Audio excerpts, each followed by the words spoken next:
आइए जानते हैं, रावण ने मरने से पहले भगवान राम के छोटे भाई लक्ष्मण को कुछ उपदेश दिए थे जो आज के समय में भी लोगों के लिए सफलता की कुंजी हैं। रावण जिस समय मरण अवस्था में थे तब भगवान राम ने लक्ष्मण से कहा कि इस संसार से नीति, राजनीति और शक्ति का महान पंडित विदा ले रहा है। तुम उसके पास जाओ और उससे जीवन की कुछ ऐसी शिक्षा ले लो जो और कोई नहीं दे सकता। राम की बात मानकर लक्ष्मण मरण अवस्था में पड़े रावण के सिर के पास जाकर खड़े हो गए। लक्ष्मण काफी देर तक रावण के सिर के पास खड़े, लेकिन रावण ने उनसे कुछ नहीं कहा। इसके बाद लक्ष्मण वापस लौट आए और प्रभु श्री राम से सारी बातें बताई। तब भगवान राम ने लक्ष्मण से कहा कि अगर किसी से ज्ञान प्राप्त करना है तो उसके चरणों के पास खड़े होना चाहिए, ना कि सिर के पास। यह बात सुनकर लक्ष्मण वापस रावण के पास गए और उनके पैरों के पास खड़े हो गए। उस समय महापंडित रावण ने लक्ष्मण को 5 ऐसी बातें बताई जो जीवन में सफलता की कुंजी है।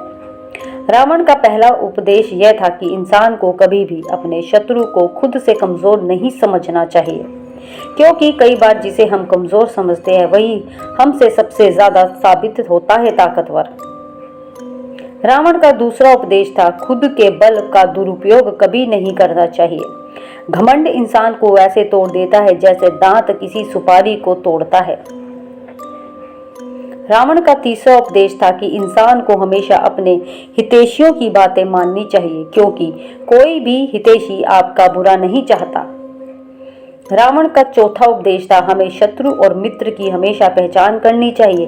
कई बार जिसे हम अपना मित्र समझते हैं वही हमारा शत्रु साबित हो जाता है, और जिसे हम पराया समझते हैं असल में वही हमारे अपने होते हैं। रावण का पांचवा और सबसे बेहतरीन उपदेश था कि हमें कभी भी पराई स्त्री पर बुरी नजर नहीं डालनी चाहिए, क्योंकि पराई स्त्री और बुरी नजर डालने वाला इंसान नष्ट हो जाता है। रावण का यह उपदेश लक्ष्मण ने ध्यान से सुना और समझ गया कि रावण आखिर क्या कहना चाहता है।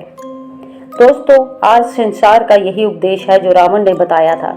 रावण की बातें आज भी प्रचलित है और चलती आ रही हैं। रावण भले ही राक्षस कुल का राजा था जो अत्यंत ही बलशाली महापराक्रमी योद्धा था, परम शिव भक्त था, लेकिन वह शस्त्रों का प्रखर ज्ञाता और प्रखंड विद्वान एक महाज्ञानी पंडित था।